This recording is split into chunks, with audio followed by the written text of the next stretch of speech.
त्यात मनोज दादा एक त्यांचा महत्त्वाचा हिस्सा आहे आणि जशी आम्हाला सर्वांची गरज आहे तशी त्यांची पण गरज आहे आणि आम्हाला त्यांच्याकडे एकच विनंती आहे की आता आमचे वडील तर गेलेत, आम्हाला तुम्हा सर्वांची गरज आहे. फक्त त्यांना एकच विनंती करते की जे त्यांचं उपोषण आहे त्यांनी ते थोडं पुढे ढकलावं किंवा त्याच्यामध्ये त्यांना आता आम्ही तर त्यांच्याशी आता चर्चा करायला जातोय, पण जे ते उत्तर देतील आम्ही त्याच्या पुढे नाही जाणार.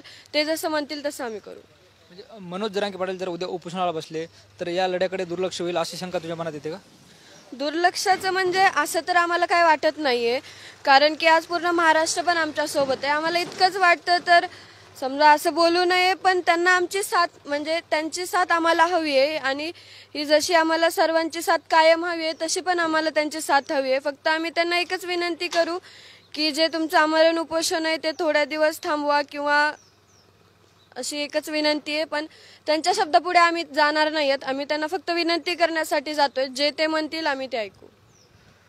निश्चितच ही होती वैभवी आज मनोज जरांगे पाटील यांची भेट घेणार आहेत. मनोज जरांगे पाटील जे आहेत ते उद्यापासून आंतरवाली सराड येथे उपोषण करणार आहेत. मात्र वैभवीचं असं म्हणणं आहे की मनोज जरांगे पाटलांनी हे उपोषण काही दिवस पुढे ढकलावं आणि आमच्या कुटुंबियाच्या सोबत राहावं अशी विनंती आज वैभवी मनोज जरांगे